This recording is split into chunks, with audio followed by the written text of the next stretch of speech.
Olá, boas-vindas à Masterclass Primeiros Socorros Psicológicos.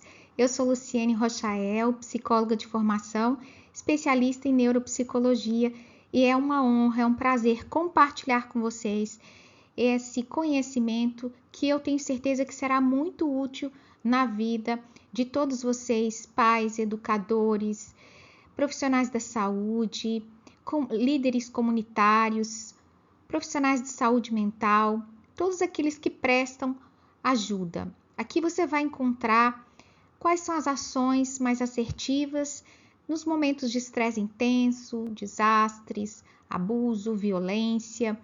Então, eu peço que você, neste momento, silencie o seu smartphone, concentre-se aqui na aula, para que você possa aproveitar o máximo possível do conteúdo disponibilizado aqui.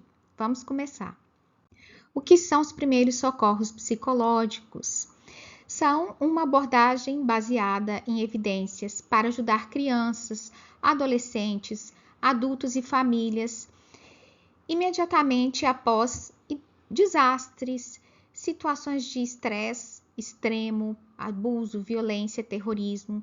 Eles são projetados para reduzir o sofrimento inicial causado por esses eventos traumáticos e promover o funcionamento adaptativo, o enfrentamento a curto e longo prazo.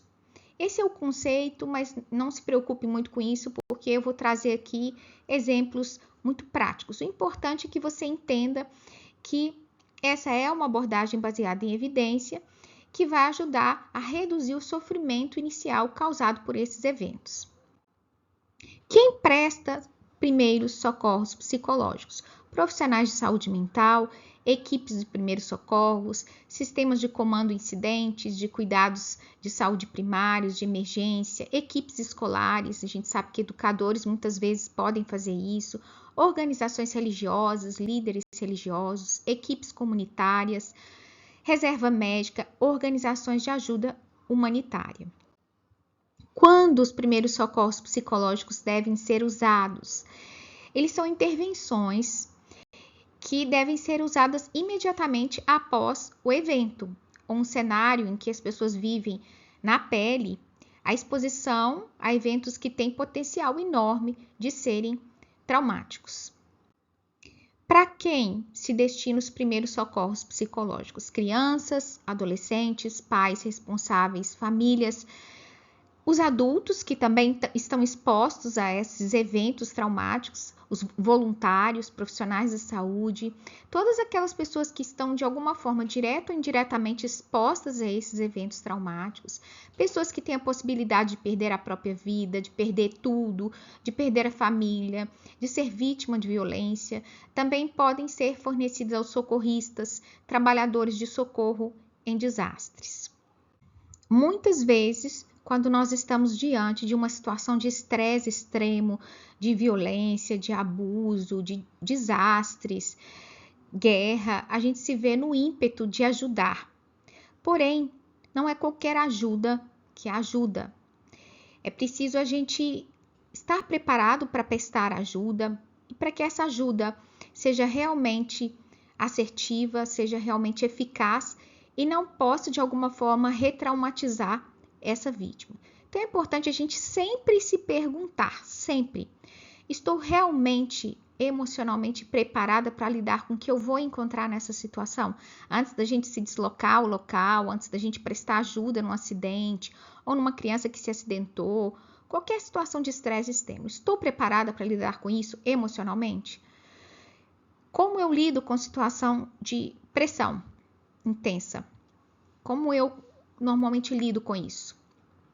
Eu tenho condições atuais de engajar, de praticar o autocuidado quando eu me sentir emocionalmente impactada? Eu tenho condições de me cuidar quando eu me sentir emocionalmente impactada, afetada? A minha rede de apoio está disponível nesse momento, porque as pessoas que prestam ajuda também precisam de rede de apoio, também precisam de ajuda. O quão identificada eu estou com a dor do outro que eu vou encontrar. Então, qual é a nossa identificação com essas pessoas que nós vamos ajudar? Tudo isso pode impactar na forma, na qualidade da nossa ajuda. Os princípios básicos dos primeiros socorros psicológicos. O primeiro deles é que se você está realmente preparado tecnicamente e emocionalmente para lidar com essas situações adversas. É preciso que você faça uma autoavaliação antes de você se deslocar ao lugar que aconteceu um soterramento, desabamento, um acidente, uma enchente, vítimas, um acidente de avião. Você precisa avaliar se você está realmente preparado para lidar com aquela situação antes de se deslocar até lá, porque você vai ser mais uma pessoa naquele lugar, mais uma pessoa que precisa de segurança, mais uma pessoa para comer. Então é preciso tomar cuidado com isso. Termos operacionais. Quais são as operações de busca, de resgate que estão acontecendo naquele lugar? Onde estão os abrigos? Onde estão os serviços médicos? Quais são as áreas de risco? Quais são as áreas que precisam ser evitadas? A gente precisa ter todas essas informações antes de prestar ajuda. Não é qualquer ajuda. E existem também os termos emocionais. Reconhecer os seus limites, respeitar os seus limites e determinar se você pode ou não ser voluntário naquela situação. Se você suporta tolerar um nível de pressão, de estresse e de desolação, e se aquilo não vai te tornar um ser humano mais vulnerável, ou se aquilo não vai causar algum transtorno ou sofrimento emocional intenso para você. Se você avaliou e chegou à conclusão que não é para você, tá tudo bem, você pode ajudar de outras formas, oferecendo ajuda financeira, alimentos, roupa, água, entre outras coisas. A hierarquia na oferta do suporte. Existe uma hierarquia, como eu falei para vocês, não é qualquer ajuda que ajuda, que serve. É preciso respeitar a hierarquia. Então, o voluntário deve avaliar quais indicadores estão presentes de que a pessoa precisa de assistência. Ela deve também priorizar a quem ela vai oferecer os primeiros socorros psicológicos. Porque em desastres de grandes proporções, nós temos muitas pessoas que precisam de ajuda, que correm o risco de perder suas vidas, que têm a integridade física ameaçada. Então, em primeiro momento, todo mundo é prioridade. Alguém precisa de resgate? Alguém está em perigo iminente? Alguém está ferido e precisa de suporte médico? Alguém está há muito tempo privado de água e comida? É preciso avaliar todos esses pontos. Nem todas as pessoas precisam ou querem receber os primeiros socorros psicológicos, salvo os casos muito graves, como ideação suicida, homicida, abusos, descontrole emocional, um comportamento severo. E aí a gente precisa intervir, mesmo sem a solicitação, no sentido de colocar aquela pessoa de novo em segurança. Então, esses são os casos em que a gente não precisa, vamos assim dizer, de autorização dessa pessoa para prestar os primeiros socorros psicológicos. É preciso também que você conheça quem são as pessoas que correm risco especial após um evento traumático, um desastre. Então, aqui a gente tem as crianças, especialmente aquelas que foram, de alguma forma, privadas da presença dos seus pais e cuidadores, ou cujos cuidadores, familiares ou amigos vieram a falecer, ou os pais ou responsáveis ficaram gravemente feridos ou estão desaparecidos, elas são prioridade. Pessoas que foram feridas, ou pessoas que tiveram múltiplas realocações ou deslocamentos, crianças e adultos clinicamente frágeis, pessoas com doenças mentais graves, pessoas com deficiência física, doença ou déficit sensorial, adolescentes que podem assumir riscos, adolescentes e adultos com problema de abuso de substâncias, mulheres grávidas, mães com bebês e crianças pequenas, aqueles com perda significativa de bens, por exemplo, perderam suas casas, animais de estimação, recordações familiares, aqueles expostos em primeira mão a cenas grotescas ou ameaças extremas de vida. Então a gente pensa que, nossa, mas todo mundo é prioridade. Por isso que é importante a gente ter uma hierarquia e trabalhar em equipe para que se possa definir nesse momento quem são as pessoas que vão receber os primeiros socorros psicológicos. E agora nós iniciamos de fato os primeiros socorros psicológicos na prática. Sempre começando com uma abordagem cuidadosa, respeitosa, se apresentando, falando o seu nome e também o nome da instituição que você está associado, vinculado.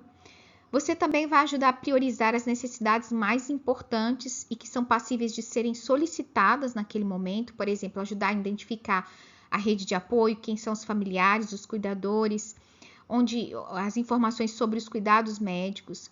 Você também deve trazer as informações concedidas com base em fontes confiáveis, informações que já foram checadas, certificadas, evitando aí informações falsas. Você vai comunicar somente informações cuja veracidade tenham sido checadas de uma forma sempre clara, objetiva, precisa. Se você julgar necessário, você vai pedir para a pessoa repetir o que ela ouviu, para saber se ela entendeu o que você falou, para ter a certeza de que a informação foi bem passada, considerando que muitas vezes em situações de estresse intenso, de um desastre, de um acidente, podem haver desorientação, dificuldade de entendimento por causa de toda a condição emocional daquela pessoa. É importante também respeitar a privacidade e a cultura daquelas pessoas, daquele local. Quando a vítima chegar até você e relatar como ela está se sentindo, comunique que aquilo que ela está sentindo é coerente, é justificável, valide o sofrimento dela, mostre que, em razão das circunstâncias atuais, é normal que ela se sinta assim. Você pode parafrasear o que ela disse para ela entender que você está ali disponível, está ouvindo.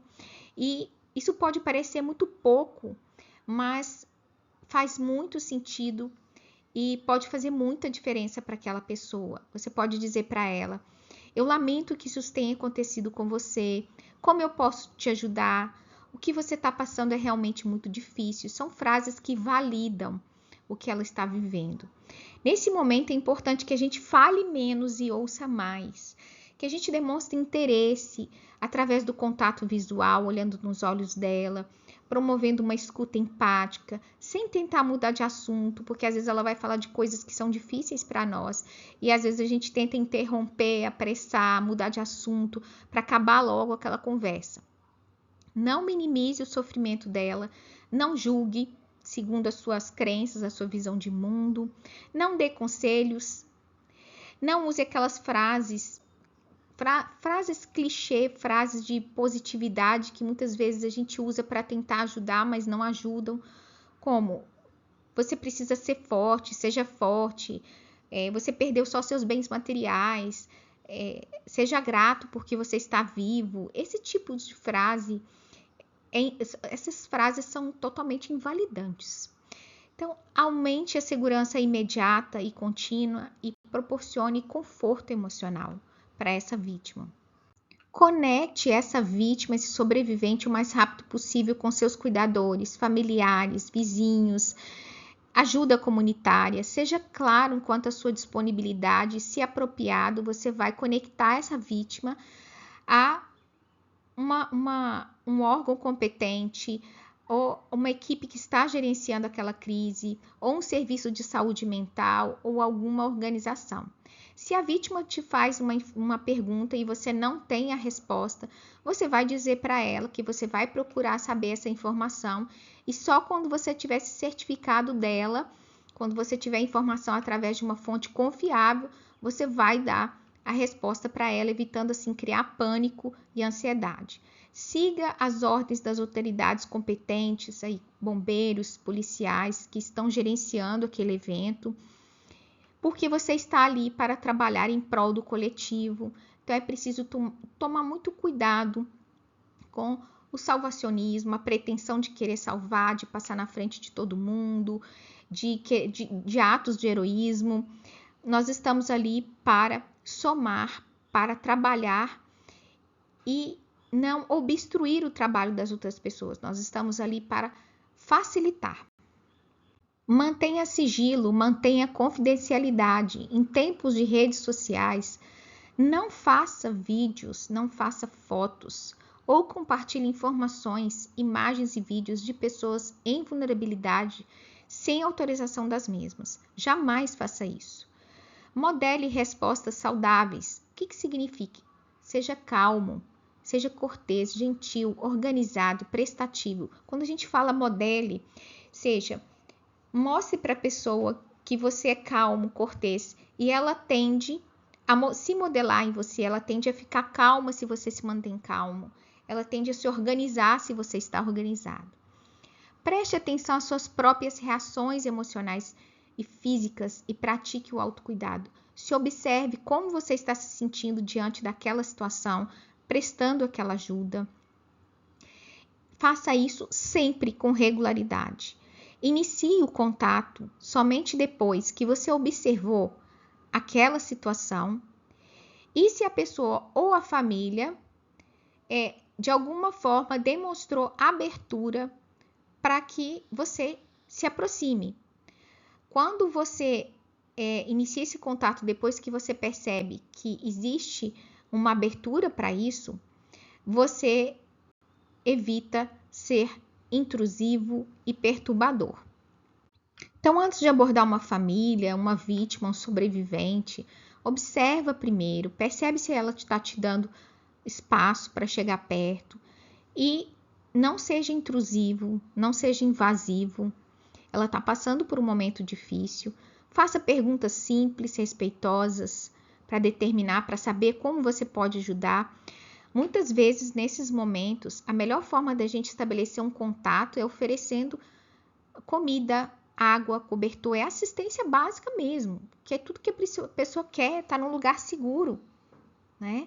E esteja preparado para essa vítima recusar a sua ajuda, para essa vítima ter uma postura evitativa, porque isso pode acontecer. Muitas vezes a vítima não vai aceitar a comida que você está oferecendo, a roupa, ela não quer usar aquela roupa, ela vai falar, eu não gosto dessa comida, eu não posso comer isso, eu quero a minha comida.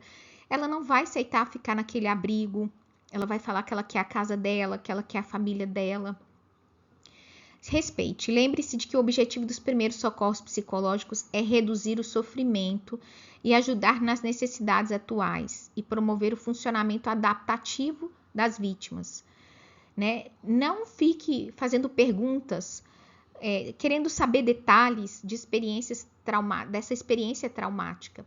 Deixa a sua curiosidade de lado. Muitas vezes a gente está tão curioso para saber como que foi, o que aconteceu, mas quando você coloca a sua curiosidade acima das pessoas, do que aquela pessoa está vivendo, você já deixou de prestar ajuda.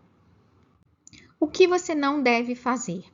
De forma alguma, peça essa pessoa, a vítima, para relatar o que ela testemunhou ao vivenciar aquele evento, aquela tragédia. Por quê? Porque isso pode aumentar consideravelmente as chances dela desenvolver transtorno de estresse pós-traumático futuramente. Essa técnica de pedir a pessoa para relatar o que ela vivenciou chama debriefing e foi muito utilizada no ataque às Torres Gêmeas nos Estados Unidos. Mas os estudos demonstraram que ela acaba sendo uma intervenção que pode piorar, agravar os desfechos das pessoas que vivenciaram a exposição dos eventos traumáticos.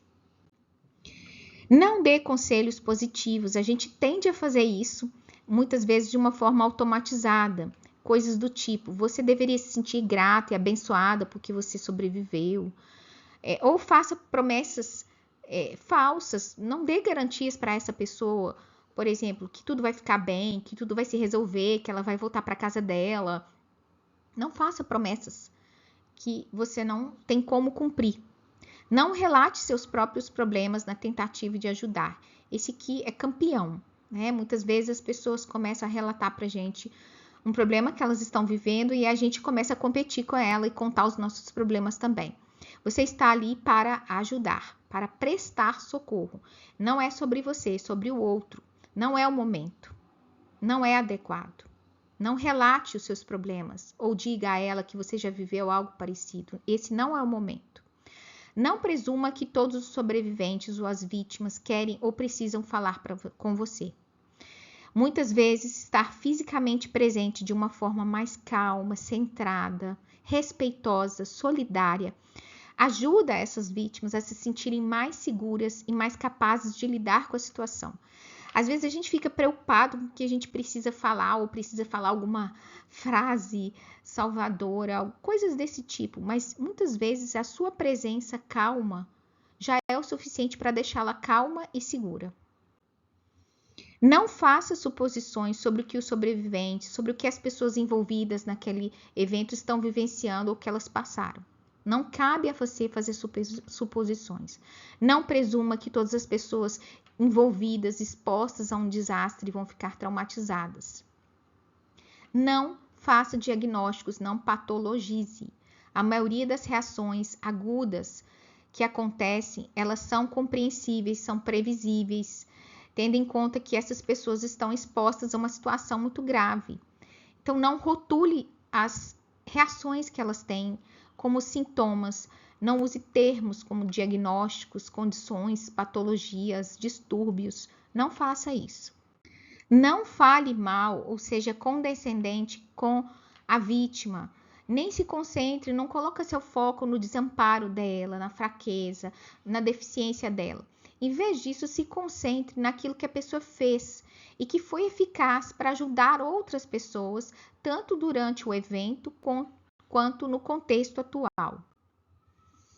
Como ajudar as crianças? Para as crianças pequenas, é importante que a gente se coloque na mesma altura dela, aos olhos da criança.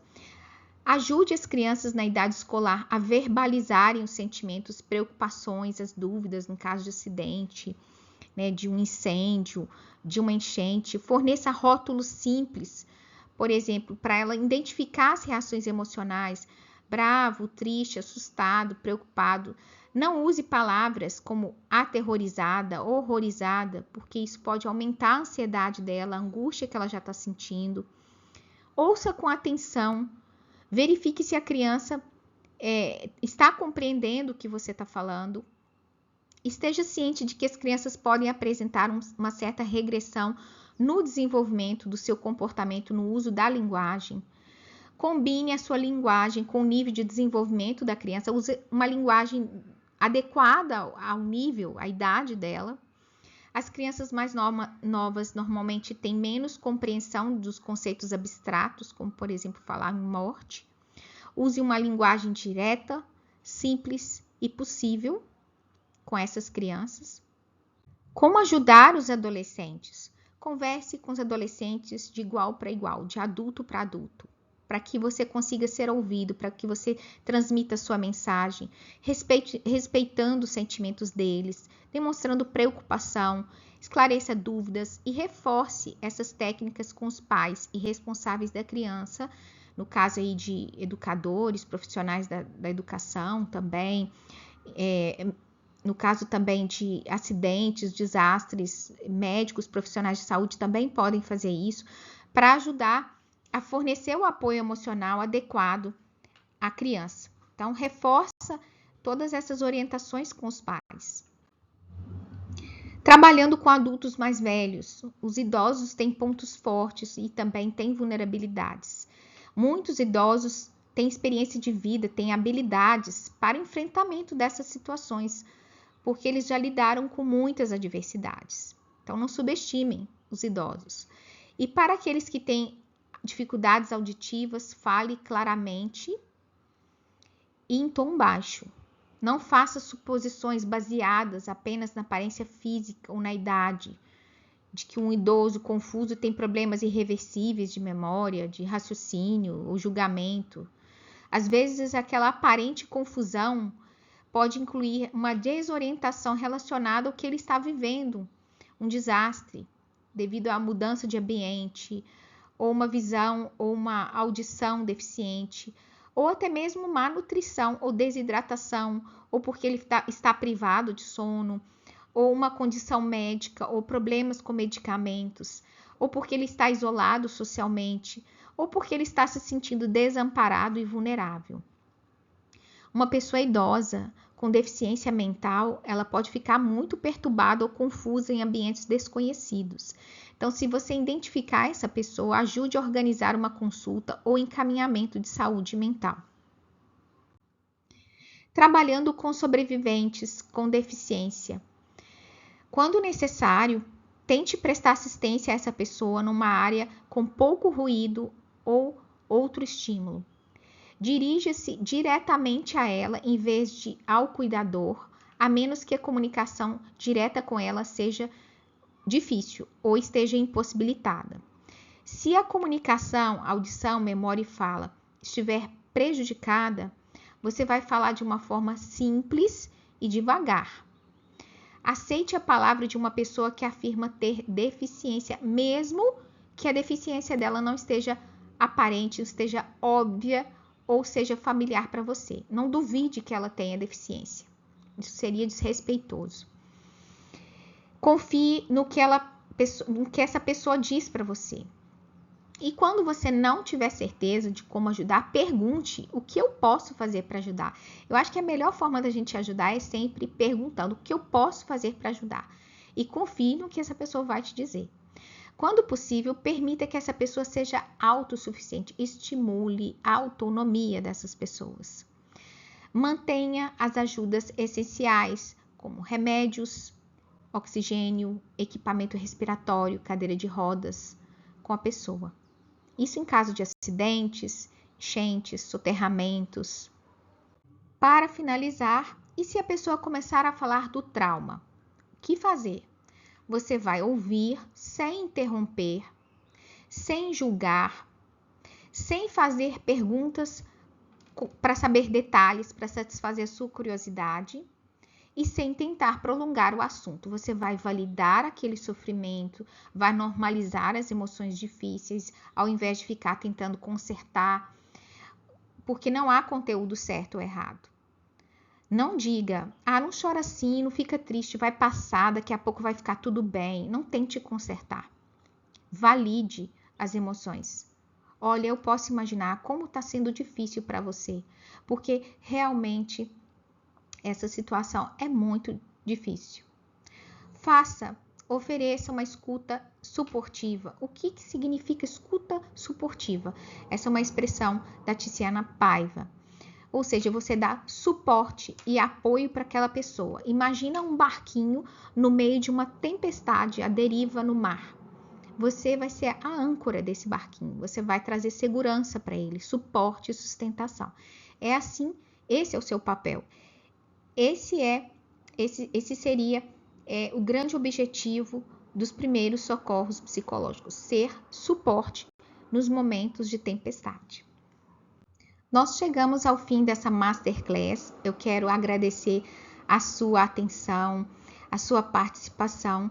E caso você tenha alguma dúvida, algum comentário que você queira acrescentar, você pode enviar para mim nos meus canais de contato. E a gente se encontra em breve. Obrigado pela presença.